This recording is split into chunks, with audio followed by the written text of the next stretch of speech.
السلام علیکم۔ میں امید کرتی ہوں آپ سب خیریت سے ہوں گے اور خوش و خرم ہوں گے۔ میں آپ کی خدمت میں آج پھر ایک نئی کہانی کے ساتھ حاضر ہوں۔ کہانی کو آخر تک لازمی سنیے گا۔ چلتے ہیں کہانی کی طرف۔ سورج سوا نیزے پر تھا، ہوا بالکل بند تھی، گرمی اور گھٹن کے مارے دم نکلا جا رہا تھا۔ ایسے شدید موسم میں وہ سب لڑکیاں انتظار کی دوہری اذیت میں مبتلا بار بار کلاس روم کے دروازوں اور کھڑکیوں سے جھانک جھانک کر اپنے لیکچرار مس شیلا کی راہ دیکھ رہی تھیں۔ ان کی فائنل ایگزام سر پر تھے اور کہنے کو وہ لوگ کالج سے بھی فری ہو چکی تھیں، مگر اس روز ان کی اکنامکس کی ٹیچر نے انہیں خصوصی طور پر کچھ اہم نوٹس اور کچھ خصوصی ہدایات دینے کے لیے بلوایا تھا، اور یہ پیغام سب لڑکیوں کو ایک ساتھ ملا تھا، اور وہ بھی مخصوص طور سے کالج انتظامیہ کی طرف سے۔ اس لیے موسم کی شدت کی پرواہ کیے بغیر بی ایس سی اکنامکس کی ساری کلاس وقت مقررہ پر حاضر تھی۔ لیکن ابھی تک مس شیلا کا دور دور تک کوئی اتا پتہ نہیں تھا۔ وہ سب بہت حیران ہو رہی تھی کیونکہ مس شیلا وقت کی بہت پابند تھی۔ کلاس اب لوگ تھوڑا ویٹ کر لیں، ابھی تک ہمارا آپ کی میم شیلا سے کانٹیکٹ نہیں ہو پایا، شاید وہ راستے میں ہوں، اور آپ کو تو پتہ ہی ہے کہ وہ دوران ڈرائیونگ فون اٹینڈ نہیں کرتی، اس لیے آپ تسلی رکھیں، شیلا بس پہنچنے ہی والی ہوں گی۔ ان سب کی بے چینی دیکھ کر میم تابندہ نے انہیں تسلی دینے کی کوشش کی تو ان سب کی نگاہیں بے ساختہ سامنے بلیک بورڈ کے اوپر لگی گھڑی کی طرف اٹھ گئیں۔ گھڑی دوپہر کا 1:15 بجا رہی تھی، اور اس وقت حساب سے انہیں میم شیلا کا انتظار کرتے 2 گھنٹے ہونے کو آئے تھے۔ میم اب تو چھٹی ہونے والی ہے، اور تھوڑی دیر تک تو باقی کلاسز کو بھی چھٹی ہو جائے گی۔ اگر میم شیلا تب تک بھی نہ آئیں تو کیا ہم خالی کالج میں بیٹھ کر ان کا ویٹ کریں گے؟ طیبہ منصور کا مزاج تو ویسے ہی بڑا تھیکا تھا، اور اس پر اصلاح حاصل دکھائی دیتے ہوئے انتظار نے اس کا مزاج اور زیادہ برہم کر دیا، اس لیے وہ بنا لحاظ کیے میم تابندہ سے الجھ پڑی تھی۔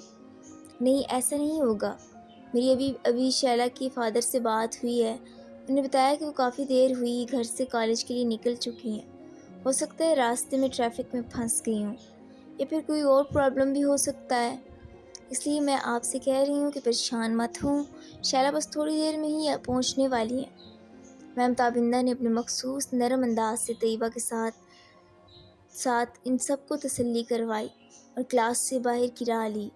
وہ سب ایک دوسرے کو دیکھ کر رہ گئیں۔ یار، میرا تو بالکل بھی موڈ نہیں ہو رہا تھا کالج جانے کا، امی بھی پرمیشن نہیں دے رہی تھی، اور اس پر یہی منحوس گرمی، پتہ ہے تمہیں کتنی مشکلیں سے آئی ہوں میں آج، اور اوپر سے یہ میم شیلا آرا ہی لگا گئی ہیں۔ سمن کی مایوسی اور اکتاہٹ میں ڈوبی آواز کلاس میں ابھری تو سب لڑکیوں کو اپنی اپنی بولیاں بولنے کا موقع مل گیا۔ ارے نہیں یار، میم ضرور آئیں گی، انہوں نے ہمارے ساتھ وعدہ کیا تھا، اور میں جانتی ہوں کہ وہ وعدہ خلافی نہیں کریں گی، تم لوگ اطمینان رکھو، وہ آتی ہی ہوں گی۔ انم نے سمن کے ہاتھ پر ہاتھ رکھتے ہوئے یقین بھرے انداز سے کہا تو سب اس بات میں سر ہلانے لگیں۔ اب انہیں سوائے انتظار کے اور کرنا بھی کیا تھا، اور ایسے میں جب 22-23 لڑکیوں میں ان سن کی دبی دبی سرگوشیاں اور بے ساختہ امڑتے کہکے گونجنے لگے تھے۔ ارے وہ دیکھو، بادل آ رہے ہیں، کالے کالے بادل، اور ہوا بھی کتنی مست ہو گئی ہے۔ یار یہ موسم اچانک کتنا اوسم کیسے ہو گیا؟ پتہ کرو کہیں میم شیلا پہنچ تو نہیں گئیں کالج۔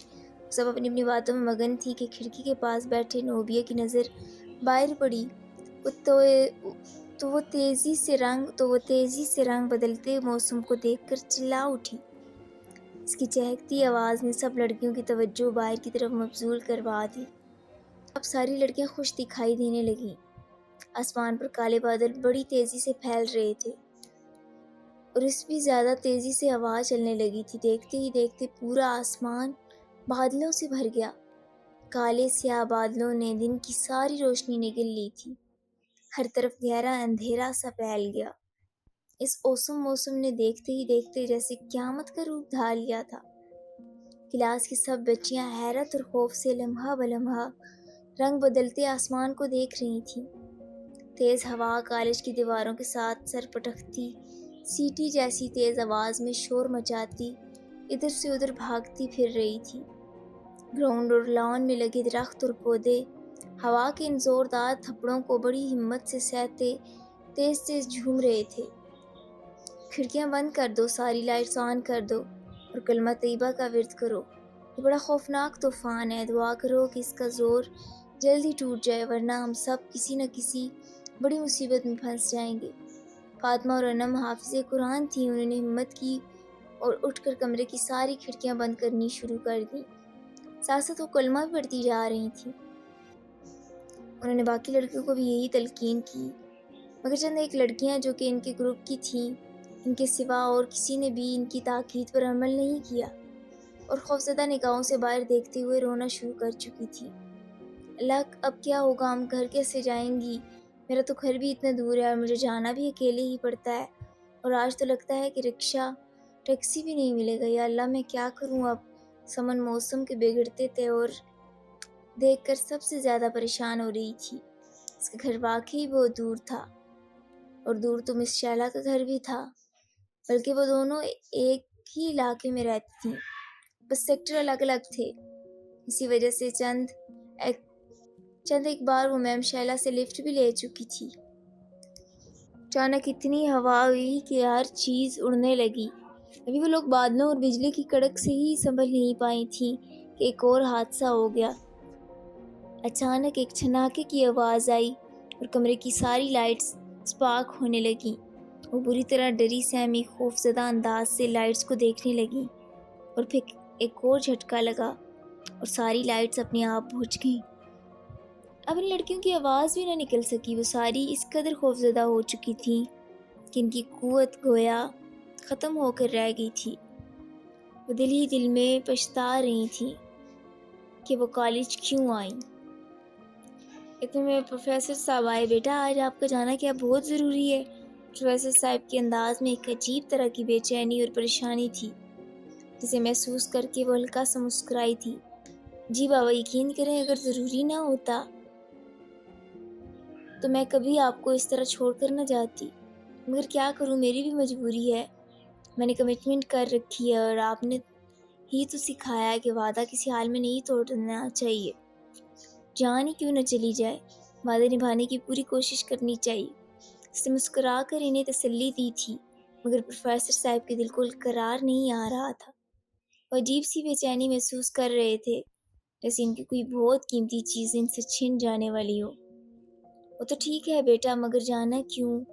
میرا دل نہیں مان رہا، میرا دل مجھ سے کہہ رہا ہے کہ آج میں تمہیں کہیں نہ جانے دوں، ساری دنیا سے چھپا کر بس اپنے پاس رکھوں۔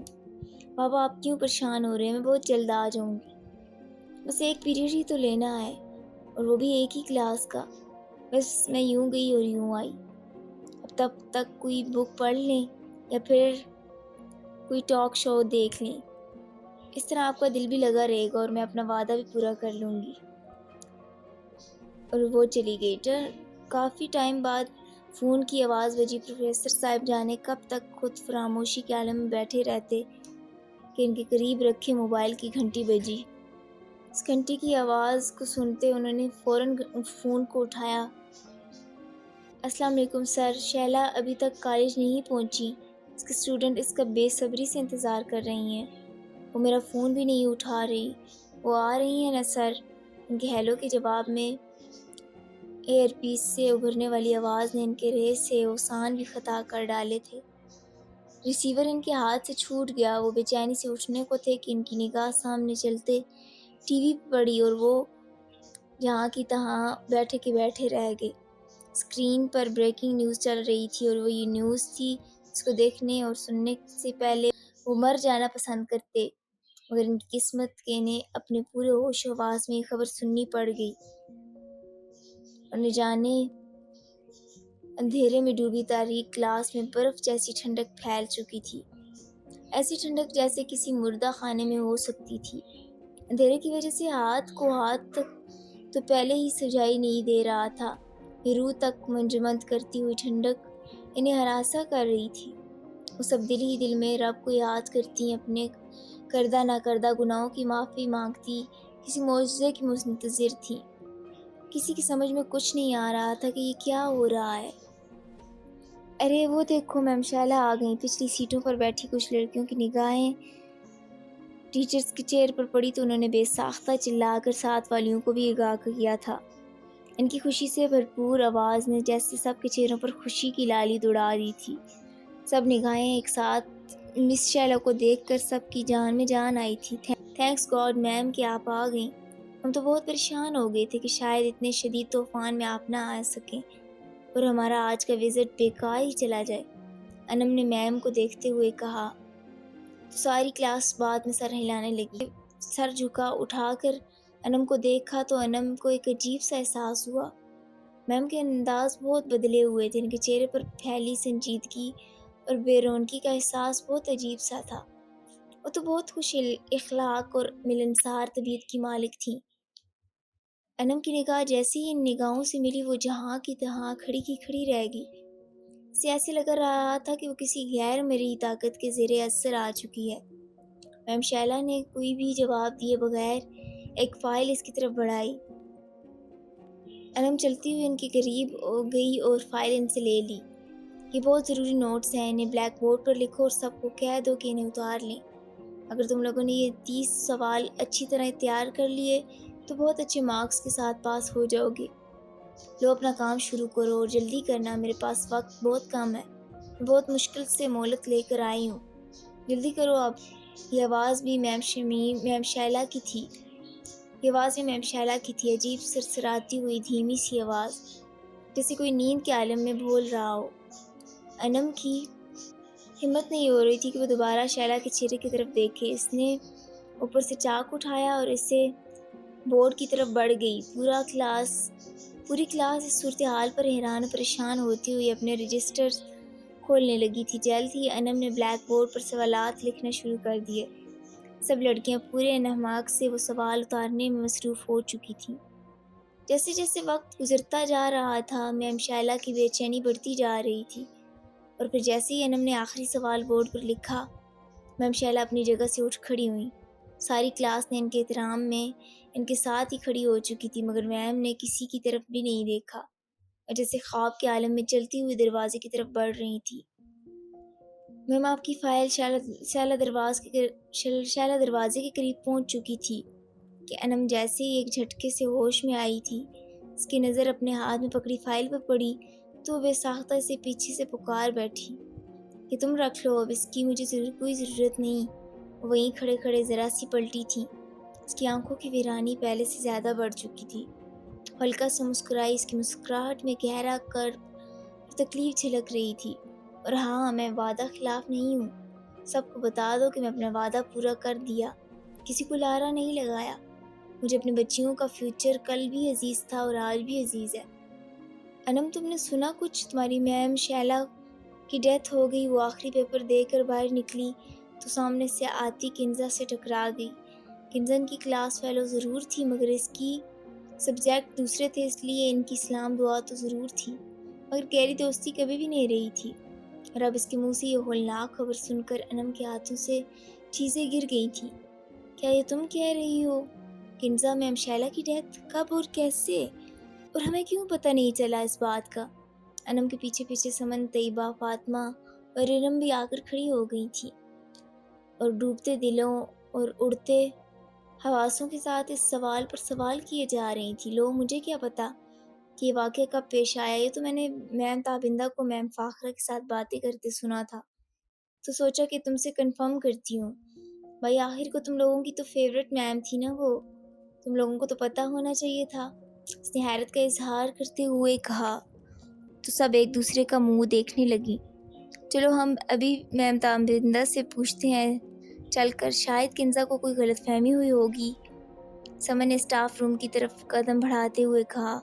تو سب کی سب اس کے پیچھے چل پڑیں، حالانکہ ان سب کے دل بری طرح سے دھڑک رہے تھے۔ ہاں بیٹا، یہ خبر سچی ہے، شائلہ کی وفات ہو چکی ہے، وہ اب اس دنیا میں نہیں رہی، اور سب سے زیادہ دکھ کی بات یہ ہے کہ اس کے بابا بھی اس کے بعد زیادہ دن زندہ نہیں رہ پائے، چند دن پہلے ان کی بھی ہارٹ فیل کی وجہ سے ڈیتھ ہو گئی۔ میم تابندہ سے اپنے بہتے آنسو ٹشو میں جذب کرتے ہوئے بڑے ہی دکھ بھرے انداز میں کہا تو سب کی سب بے ساختہ رونے لگیں۔ لیکن کب میم؟ یہ حادثہ کب اور کیسے ہوا، اور ہمیں اس خبر کی ہمیں اس کی خبر کیوں نہیں ہوئی؟ ارم نے روتے ہوئے کہا تو اس کے ساتھ ساتھ سب میم کی طرف سوالیہ نگاہوں سے دیکھنے لگی۔ بس بیٹا، یہ اسی روز کا واقعہ ہے جس روز اس نے تم لوگوں کو نوٹس دینے کے لیے بلایا تھا۔ وہ تو اپنے وعدے کی پابند تھی، اس لیے وقت پر ہی اپنے گھر سے نکل پڑی تھی، مگر اس رات مگر موت اس سے بھی زیادہ وقت کی پابند ہوتی ہے، اور شائلہ کا شاید وقت پورا ہو چکا تھا، اس لیے اس کی موت نے اسے راستے میں ہی آن لیا۔ وہ غریب تو کالج پہنچ ہی نہیں سکی اور راستے میں ہی ٹریفک حادثے کا شکار ہو گئی۔ یہ آپ کو نیوز اس وقت دی جاتی تو آپ کے پیپرز ڈسٹرب ہوتے، اس لیے بیٹا ہم نے آپ سب سے آپ کی میڈم کی موت کی خبر چھپا لی۔ میم فاخرہ نے افسردگی کے ساتھ انہیں مفصل جواب دیا۔ وہ سب رونا دھونا بھول گئی، شاک کے عالم میں انہیں دیکھنے لگی۔ یہ کیسے ہو سکتا ہے میم؟ شائلہ تو اس دن کالج آئی تھی، انہوں نے ہمیں نوٹس بھی دیے تھے، اور یہ دیکھیں ان کی فائل بھی میرے پاس ہے، وہ جاتے جاتے مجھے دے گئی تھی۔ انم نے بے یقینی سے انہیں دیکھتے ہوئے کہا تو وہ اسے مشکوک نگاہوں سے دیکھنے لگی۔ یہ کیا کہہ رہی ہیں آپ؟ شائلہ اور کالج آئی تھیں؟ ہم نے تو انہیں نہیں دیکھا۔ بس اس وقت ٹائم کیا ہو رہا تھا، کچھ یاد ہے آپ کو؟ تابندہ نے بھی چونک کر انہیں دیکھا تھا۔ وہ سب کی سب بہت الجھی ہوئی دکھائی دے رہی تھیں۔ میم یاد کریں، 1:20 پر آپ نے ہمیں آ کر بتایا تھا میم شائلہ گھر سے نکل چکی ہیں اور جلدی کالج پہنچ جائیں گی۔ پھر آپ چلی گئیں تو ایک دم زور کا طوفان آ گیا تھا۔ اتنا شدید طوفان ہم نے تو اپنی لائف میں کبھی نہیں دیکھا، اور پھر اچانک لائٹ بھی چلی گئی تھی۔ پھر جب لائٹ آئی تو میم شائلہ اپنی چیئر پر بیٹھی تھی۔ اس وقت 2:10 ہو رہے تھے۔ انہوں نے ہمیں نوٹس دیے اور پھر وہ واپس چلی گئیں، اور ان کے جاتے ہی طوفان بھی تھم گیا اور کالج سے چھٹی بھی ہو گئی۔ اور آپ کہہ رہی ہیں کہ میم کالج ہی نہیں آئی تھی، تو پھر وہ کون تھی؟ اور انم کے اس سوال نے وہاں موجود نفوس کو ایک عجیب سی سنسناہٹ کا شکار کر ڈالا۔ میم تابندہ اور میم فاخرہ نے بے یقینی سے خوفزدہ نگاہوں سے ایک دوسرے کو دیکھا تھا۔ ان کے رنگ سفید پڑنا شروع ہو گئے تھے۔ وہ سب کی سب بے دم ہو کر وہیں بیٹھی چلی گئیں۔ 2:10 مگر وہ اس وقت آپ لوگوں کے پاس کیسے آ سکتی تھی بھلا؟ اس کی گاڑی ٹرک سے ٹکرا کر اس کی گاڑی کی ٹرک کے ساتھ ٹکر تو 1:15 ہو گئی تھی، اور ٹکر اس قدر شدید تھی کہ اس نے موقع پر ہی دم توڑ دیا تھا۔ تو پھر کیسے اور کس طرح؟ اور طوفان کب آیا؟ اس روز تو بس معمولی سی بارش ہوئی تھی، اور اس سے پہلے تھوڑی سی آندھی چلی تھی، طوفان تو نہیں آیا۔ تو پھر آپ لوگ کون سے طوفان کا ذکر کر رہی ہیں؟ اور لائٹ تو 1 منٹ کے لیے بھی نہیں گئی تھی، اور پھر آپ کہہ رہی ہیں کہ کریک ڈاؤن ہو گیا تھا۔ میم فاخرہ کی خوف اور حیرت میں ڈوبی آواز نے انہیں اور زیادہ خوفزدہ کر دیا تھا۔ ان کے آس پاس پھر ویسی ہی سرسراہٹ دوڑنے لگی تھی۔ میم تابندہ اور فاخرہ بھی چونک گئی تھی۔ ان کے پاس سے ایک دم ٹھنڈی سرد ہوا کا جھونکا سا گزرا تھا۔ اس جھونکے سے ان کے دوپٹے اور بال یوں لہرائے تھے جیسے وہ کھلے آسمان تلے کھڑی ہوں۔ لڑکیاں خوفزدہ ہو کر چیختی ہوئی ایک دوسرے سے لپٹ گئیں۔ ہوا کا جھونکا سرسراتا ہوا دروازے کے پاس پہنچا تو ان سب کی آنکھیں حیرت اور خوف سے پھٹ سی گئیں۔ شائلہ خون سے بھرے لباس میں زخم وجود کے ساتھ دروازے کے قریب کھڑی انہیں بے بسی اور کرب سے دیکھ رہی تھی۔ وہ کون تھی؟ اگر وہ شائلہ نہیں تھی تو پھر وہ کون تھی؟ اور اگر وہ شائلہ کی روح تھی تو پھر اسے ان لڑکیوں کی مدد کرنے کی کیا ضرورت تھی؟ اور اگر وہ ان کی مدد کرنے آ بھی گئی تھی تو اس طوفان کی آمد کو کیا مقصد تھا؟ اور اگر طوفان آ بھی گیا تھا تو پھر صرف ان لڑکیوں کو ہی کیوں دکھائی دیا تھا؟ باقی لوگوں کو سب کچھ نارمل کیوں لگ رہا تھا؟ یہ ایسے سوال تھے جنہوں نے سب کو اپنی اپنی جگہ جکڑ لیا تھا۔ ان سوال کے جواب بظاہر کسی کے پاس بھی نہیں تھے، مگر سب کے دلوں کے اندر کہیں ایک احساس ضرور تھا کہ وہ سب شائلہ جیسی ذمہ دار اور حساس استاد کے احساس ذمہ داری کی بدولت ہی ہوا تھا۔ جن لڑکیوں نے وہ حالات اپنی آنکھوں سے دیکھے تھے وہ کتنی دیر تک صدمے کی حالت میں رہی تھی، اور یہی حال ان سب ٹیچرز کا بھی ہوا تھا جنہوں نے شائلہ کو مرنے کے بعد بھی اپنی آنکھوں سے زخمی حالت میں چلتے پھرتے دیکھا تھا۔ کئی سال گزرنے کے بعد بھی یہ سب سوال سب کے ذہنوں میں جوں کہ تو موجود تھے کہ آخر وہ تھی کون جو فطرت کے قانون سے ٹکرا کر اپنا وعدہ پورے کرنے کے لیے موت سے مہلت مانگ کر واپس زندگی کی طرف چلی آئی تھی۔